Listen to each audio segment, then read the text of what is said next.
સુરતના ઊન ગરીબ નવાઝ નગર ભિંડી બજારમાં સમીમ સિરાજ અંસારીની દુકાન પર વેસ્તાન પોલીસે ખોટી રીતે સીલ કર્યા હોવાનો આરોપ સાથે ફરિયાદી પોલીસ કમિશનર પાસે પહોંચ્યો।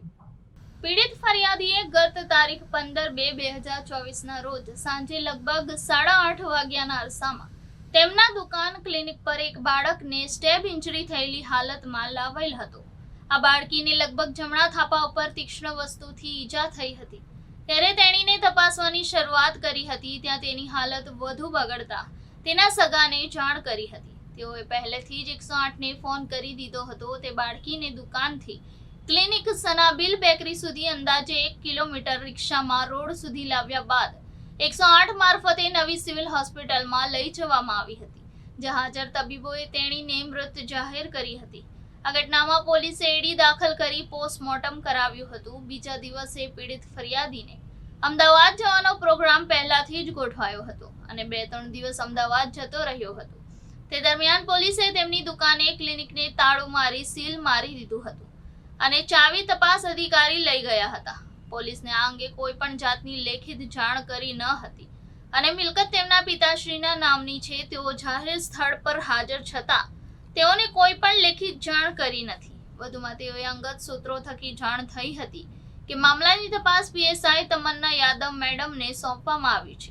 તેઓનો સંપર્ક કરતા તેમણે અંગત સૂત્રોએ કર્યો તો મેડમ ગોળ જવાબ આપી કહ્યું, પોસ્ટમોર્ટમ રિપોર્ટ આવવાનો બાકી છે। હાલ ન્યાય મેળવવા ફરિયાદી પોલીસ કમિશનર પાસે પહોંચ્યો હતો। શું નામ તમારું? મારું નામ સમીમ સિરાજુદ્દીન અંસારી। ક્યાં રહેવાનું? A13 ગરીબ નવાજ નગર, ઊન ભિંડી બજાર, સુરત। આજે અહીંયા કેમ આવવું પડ્યું તમારે? મને પીઆઈ બેસ્તાન અને જેટલા પણ તપાસ અધિકારી છે એના વિરુદ્ધ કેસ કરવું છે। શું બન્યું હતું કે તમારે એ લોકો ઉપર ફરિયાદ કરવી છે?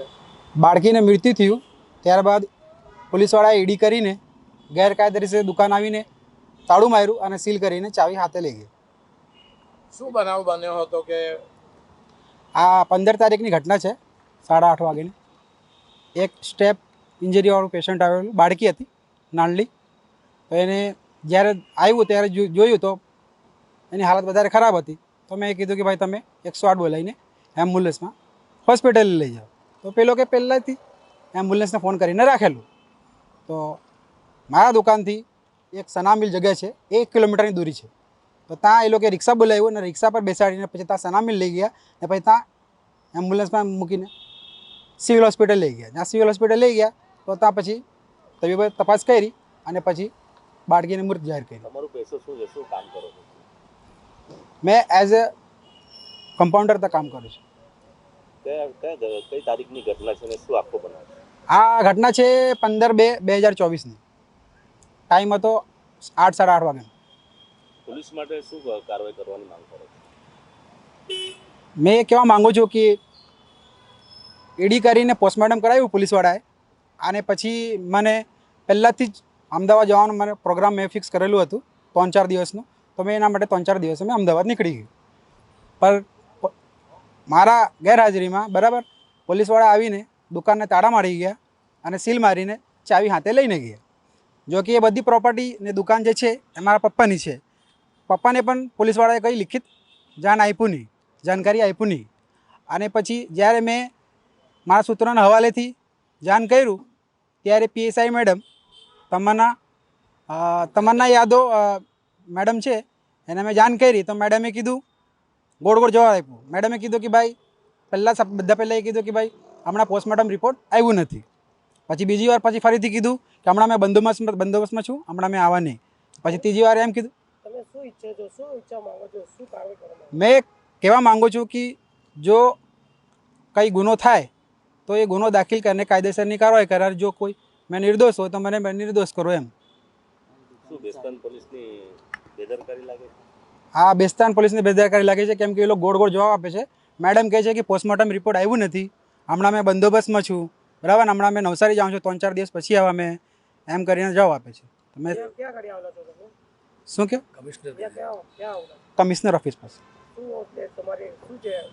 મને આવી છે કે મારા દુકાનમાં જે તાળા મારીને ગેરકાયદેસર ચાવી પોલીસવાળા સીલ મારીને ચાવી હાથે લઈ ગયા છે એની બાબત। થોડું નામ જી આપણું નામ ડૉક્ટર રશેશ વિઠ્ઠલદાસ ગુજરાતી. ડૉક્ટર સાહેબ કઈ જગ્યાને શું કારણે આવી પડ્યું? આ પોલીસ કમિશનરની ઓફિસ છે અને અહીંયા સમીમ અંસારી ઉચ્ચ અધિકારી પાસે તપાસની માંગની અરજી માટે આવ્યા છે. અહીંયા શાની તપાસ કરવામાં? પોલીસે ગેરકાયદેસર રીતે દુકાનને સીલ મારી, તાળું મારી, ચાવી પોતાના ગજવામાં રાખીને છેલ્લા 5 દિવસથી ગોલ ગોલ જવાબ આપે છે. ઘડીકમાં એવું કહે છે કે હું તપાસમાં છું, હું બંદોબસ્તમાં છું, પછી કહે છે કે હું નવસારી આવી ગઈ, પછી કહે છે કે પોસ્ટમોર્ટમનો રિપોર્ટ બાકી છે. હવે 5 દિવસ થઈ ગયા, પોસ્ટમોર્ટમનો રિપોર્ટ નથી આવ્યો. એ as a medico legal adviser મગજમાં બેસતું નથી. અને બીજી વસ્તુ છે, દારૂ પકડાય છે, ગાંજો પકડાય છે, આટલી બધી વસ્તુ પકડાય છે, કોઈ દિવસ જગ્યા સીલ થતી નથી. તો આ મેટરની અંદર જગ્યા કયા આધારે સીલ થાય છે એ પ્રશ્ન ઊભો થાય અને એ એક ગેરકાયદેસર અને પોલીસની સત્તા કે હકની વિરુદ્ધનું કૃત્ય છે. કેટલું યોગ્ય છે આ પોલીસ આવી કાર્યવાહી કરે છે? બિલકુલ ગેરકાયદેસર છે. ઉચ્ચ અધિકારીઓ જો આની ઉપર કાર્યવાહી ના કરે તો અમે કોર્ટમાં પણ જઈશું અને 100% જઈશું. પોલીસ ગઢવી સાહેબને તમે રજૂઆત કરી કે આવી છે? અમે અમારા બીજા સૂત્રો દ્વારા બેસ્તાનમાં જે પીઆઈ છે અથવા તો જે તપાસ અધિકારી છે એ સતત સંપર્કમાં છે, પણ એ લોકો અમારી સામે આવતા નથી, ગોલ જવાબો આપી રહ્યા છે. કેવી રજૂઆત કરવા આવ્યા છે કમિશનર સાહેબને? કમિશનર સાહેબને મારે એટલું જ કહેવું છે કે આ રીતે ગેરકાયદેસર કોઈ કૃત્ય પોલીસ ના કરે અને જે કંઈ ગેરકાયદેસર કૃત્ય થયું છે એની અંદર જે કોઈ જવાબદાર હોય એને કાયદેસર કાર્યવાહી કરીને સજા અપાવે. શું પોલીસ શંકાના દાયરામાં લાગે છે? પોલીસ 100% શંકાના દાયરામાં છે. દવાખાનું કે દુકાન જે કંઈ વસ્તુ છે એ સીલ કરીને ચાવી પોતાના ગજવામાં મૂકીને બહુ મોટા તોડના ઇન્ટેન્શનથી આ કામ થઈ રહ્યું છે. પીએસઆઈની અધિકારી દ્વારા તપાસ કરવામાં આ પીએસઆઈ છે તમન્નાબેન યાદવ કરીને છે કોઈ, અને એમની નિમણૂક થઈ છે આના તપાસ અધિકારી તરીકે. બાકી વધુ તો ડિપાર્ટમેન્ટ જાણે, કારણ કે તપાસ અધિકારી નિમણૂક કરવું એ કોઈ કાયદેસર નથી, એ ડિપાર્ટમેન્ટનું કામ છે. એટલે આજે એ છે, કાલે બદલી પણ નાખે અને અમને જૂઠા પણ પાડી શકે.